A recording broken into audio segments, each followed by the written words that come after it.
Eh bien salut à tous, c'est Chaperon, on se retrouve pour les résultats de WWE Battleground 2015. Donc comme d'habitude c'est parti pour les résultats.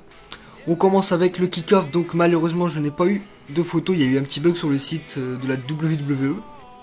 Donc voilà, donc c'était R-Truth contre King Barrett pour le couronnement. Donc c'est King Barrett qui conserve sa couronne, donc voilà, toujours King Barrett. Ça a été rapide ce match. De toute façon, on va passer au premier match du pay-per-view donc de la soirée. Randy Orton contre Sheamus, donc Mr. Money in the Bank Sheamus. Donc comme par hasard ce match est le premier de la carte. Et comme par hasard c'est Mr. Money in the Bank, on se demandait pas si il allait encaisser en fin de soirée comme Seth Rollins à WrestleMania quand il y a Fred Orton.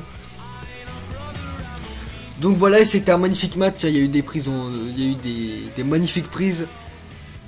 Il y a eu Power Slam, White Noise et tout ça. Ils ont fait un gros match, c'était magnifique. Voilà, il y a même eu un moment où s'est pris un gros brogue kick le Orton et ça faisait ça nous a fait marrer. Parce qu'en fait il se les prend plein dans le menton et il l'a mis bien fort là, ça l'a mis complètement KO. Donc voilà, ils nous ont donné un magnifique match, hein, j'ai rien à dire, c'était un beau match. Donc au final c'est Randy Orton qui remporte le match face à Sheamus, donc il avait porté une soumission. Mais Orton l'a pris par surprise, lui a mis RKO et a remporté le match. Ensuite on va passer au match petit par équipe donc, entre les Primetime Players et New Day. Donc New Day, les tricheurs, hein, c'est leur nom. Donc ils ont perdu leur titre à Money in the Bank, donc ils avaient affronté les Primetime Players.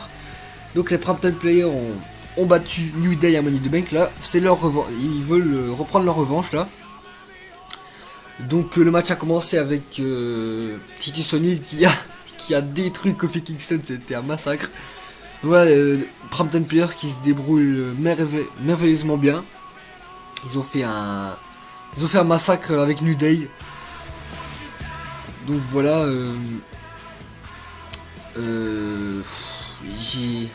j'ai pas beaucoup de, enfin, j'ai pas trop de choses à dire sur ce match. Il y a un peu un remake de Money in the Bank. Hein. Franchement,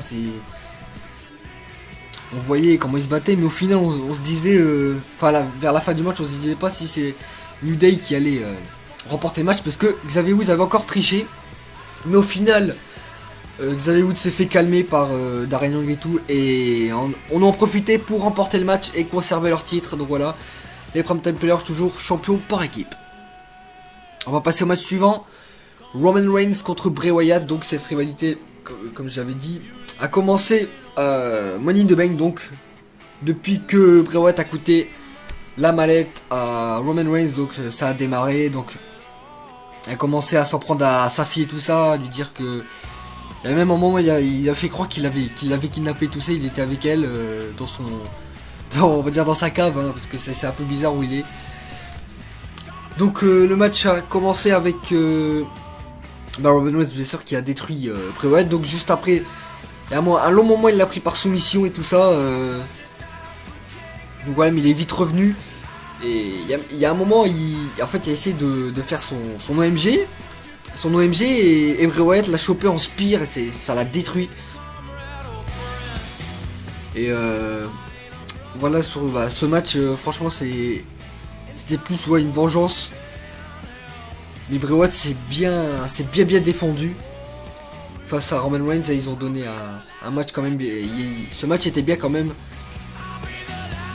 Donc voilà, au final, Roman Reigns allait remporter le match. Donc là, il allait en finir avec Bray Wyatt. Et il était à l'extérieur et d'un coup, un homme avec une capuche apparaît et il lui met un gros kick. Voilà, et Bray Wyatt en profite pour remonter dans le ring et porter son sister et tout ça et remporter le match. Et ensuite on voit que c'est Luke Harper, donc voilà, qui est venu l'attaquer. Donc voilà, normalement Luke Harper est revenu de la Wyatt. Ensuite on passe à l'autre match, donc c'est un triple threat tag team entre les Bella, enfin Team Bella, Team Page et Team Bad. Donc voilà, un petit triple threat. Donc franchement le match c'est les divas de NXT qui ont fait le spectacle. Franchement, Page, surtout Page et les divas de NXT. C'est eux qui ont donné le spectacle, parce que franchement les divas de NXT c'est mieux que les divas du roster, là du main roster. Franchement ils font des trucs de malade. Donc voilà, s'ils étaient dans le roster principal, enfin, ça serait bien, mais c'est... Mais je ne crois pas qu'ils auront tous des chances et tout ça, comme il y a qu'un titre aussi. Donc voilà aussi, c'est ça le problème. Donc et au final, c'est Team Page qui remporte le match face à Team Bad et Team Bella. Ensuite, on a le Miz, donc qui n'a pas de match, donc il est venu parler tout ça, il est venu parler du mal du Big Show. Ouais, qui devrait prendre sa retraite et tout ça, il sert plus à rien. Et le Big Show est venu, il a débarqué. Il lui a mis une grosse droite, voilà, pour le calmer, parce que le Miz, il a un peu trop parlé. Et il est venu se faire calmer. Donc, normalement, il devait avoir un triple straight entre Big Show, le Miz et Ryback, mais comme Ryback est blessé, il a été annulé. Et il avait été remplacé par le match des Divas. On va passer au match pour le titre des États-Unis, donc qui oppose Cena contre Owens, donc leur troisième confrontation depuis. Donc il y a eu Elimination Chamber où Kevin Owens a battu Cena. Money in the Bank où Cena a pris sa revanche en battant Kevin Owens. Donc voilà, on se demande maintenant qui va gagner. Donc le favori, d'après les rumeurs et tout ça, qu'est-ce qu'on voit. Le favori est bien sûr Kevin Owens dans ce match. Donc ça se voyait parce qu'il avait perdu son titre NXT. Bon, ça voulait peut-être dire qu'il allait devenir champion des États-Unis, tout ça dans le main roster officiellement. Donc ce match a été un peu pareil, mais il a été extrême. Ça a été un match vraiment comment dire, c'était un match jusqu'à la mort parce que personne, vraiment personne n'a abandonné. Ils ont fait je sais pas combien de finishes, il y en a eu plus que 5 finishes. Enfin Cena je crois s'est pris 5 finishes en tout. C'était un match jusqu'à la mort. Celui qui meurt, c'est l'autre qui gagne, tout ça. On aurait cru ça, quoi. Il n'y en a aucun qui abandonnait, même s'il était complètement crevé. Le mec était complètement fatigué. Il abandonnait pas du tout. C'était un truc de malade. Ce match nous a donné un...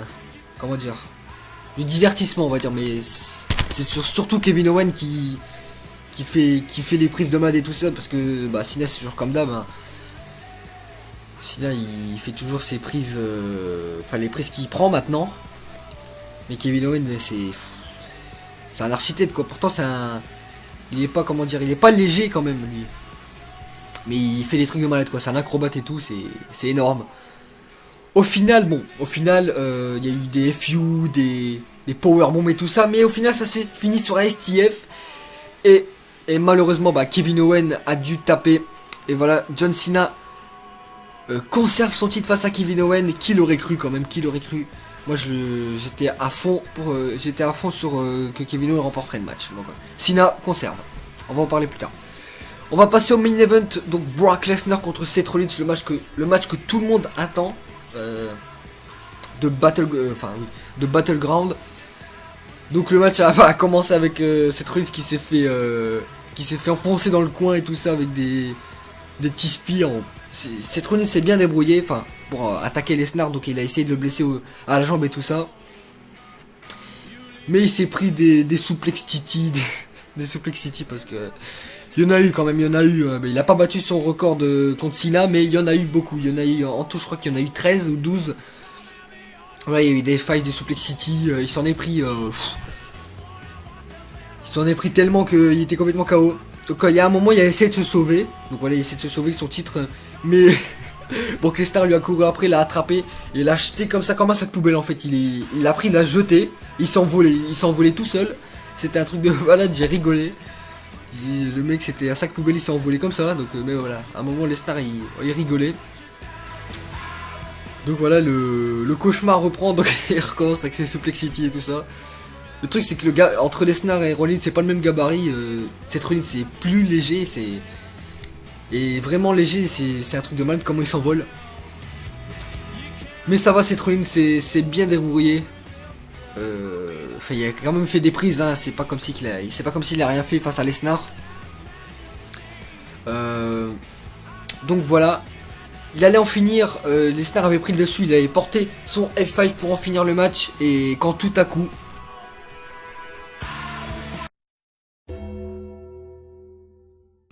Et non, on ne rêve pas, c'est bien l'Undertaker qui débarque face à Lesnar et vient le détruire. Donc voilà, l'Undertaker fait son retour, c'est un truc de malade, c'est énorme. Moi on en a crié, l'Undertaker is back quoi, c'est... J'arrive pas encore à y croire qu'il est revenu. L'Undertaker qui est revenu et a détruit Brock Lesnar. Voilà. Qui aurait cru que le Taker se vengerait un an après quand même. Normalement il aurait dû se venger plus tôt. Mais voilà, l'Undertaker est de retour. Est venu se venger enfin. Il lui a porté Chokeslam, Tombstone. C'était magnifique, il a fait payer Lesnar, ça c'est, j'étais content, je dis enfin il détruit Lesnar, il se venge. C'est énorme, franchement c'est énorme, j'ai pas les mots, je sais pas quoi dire, je sais juste dire il est venu se venger, c'est tout. Voilà, il est venu détruire Brock Lesnar et c'est magnifique. Et bien sûr, bah le match, disqualification le match, comme on l'avait dit. Seth Rollins toujours champion grâce à l'Undertaker. Donc voilà, l'Undertaker est de retour. Et ça veut dire normalement qu'il va venir affronter, d'après qu'est-ce qu'on a vu tout ça, normalement ça va donner un match entre Brock Lesnar et l'Undertaker à SummerSlam pour une revanche peut-être. Normalement ça conduit sur ça se conduit sur ça. Qu'est-ce qu'il a fait? Enfin j'espère. C'est énorme, la Undertaker est de retour. Vous imaginez l'Undertaker contre Brock Lesnar à SummerSlam? Ça fait super longtemps quoi, ça fait des années qu'il a pas catché en pay-per-view normal, enfin en WrestleMania. C'est vraiment énorme. Si on voit Undertaker Brock Lesnar à SummerSlam, c'est le blockbuster quoi, c'est un SummerSlam moment qui va rester vraiment longtemps. Voilà, donc je sais même pas quoi dire là. J'ai même pas les mots pour ce retour magique. Franchement, au début c'était que des rumeurs, donc j'en avais pas en parlé parce que j'avais pas vu au début. J'ai pas vu les rumeurs, mais on parlait de l'Undertaker, donc il y avait des photos qui faisaient montrer qu'il s'entraînait et tout ça. Au début on croyait pas, on se disait non, s'il s'entraîne juste. Et il disait qu'il allait faire une apparition en Battleground pour faire la promotion pour peut-être affronter Sting ou quoi. Et voilà, en fait il a fait son retour, c'était pour venir détruire l'Undertaker en Battleground. Donc voilà. C'est magnifique. J'espère qu'il sera là ce soir à Raw. Normalement il est là, il va parler peut-être. Ouais, j'ai hâte de le voir là, j'ai hâte de regarder Raw, de voir l'Undertaker. Donc qu'est-ce que va dire Brock Lesnar? Est-ce qu'il va...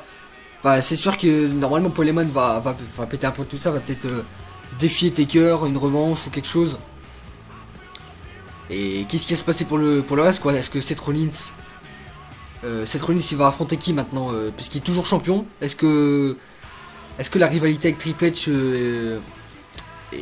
est toujours là? Parce que maintenant Lesnar n'a pas le titre, donc est-ce que Seth Rollins va avoir un nouvel adversaire? Peut-être Roman Reigns, Dean Ambrose, peut-être Triple H, pourquoi pas hein. Si ça arrive, c'est énorme. Triple H, Seth Rollins pour le titre, ça pourrait arriver. Si la feud existe, c'est obligé qu'il va défendre le titre. Donc voilà, c'est la fin des résultats. J'espère que vous avez apprécié Battleground. Donc je crois que c'est obligé que vous avez apprécié. Moi j'ai adoré Battleground, surtout pour ce résultat là. Ce résultat de ce match et de ce retour de l'Undertaker. Franchement c'est énorme. Donc voilà, comme d'habitude, vous pouvez vous abonner à ma chaîne, liker, commenter votre avis sur le pay-per-view. Donc voilà, partagez comme vous voulez, comme d'habitude. Vous pouvez vous abonner aux chaînes de mes amis, donc Sinus Seb, Jesse Ryder, Oro 1003, donc qui, comme d'habitude, je regarde le pay-per-view, enfin les pay-per-view avec eux. Donc voilà, on s'est tapé des barres, on a gueulé. Donc voilà, quant à moi, je vais vous quitter sur ces derniers mots et je vous dis à demain pour les résultats de WWE Raw. Donc voilà, on va voir, je crois, une surprise encore ce soir à Raw. Donc voilà, comme je vous ai dit, j'espère que vous avez apprécié Battleground. Et le mois prochain c'est SummerSlam, donc je crois que c'est vers le 20, je crois, le 21, le 23, je ne sais même plus la date. Donc voilà, Moi, ouais, c'est vers le 20, donc vers le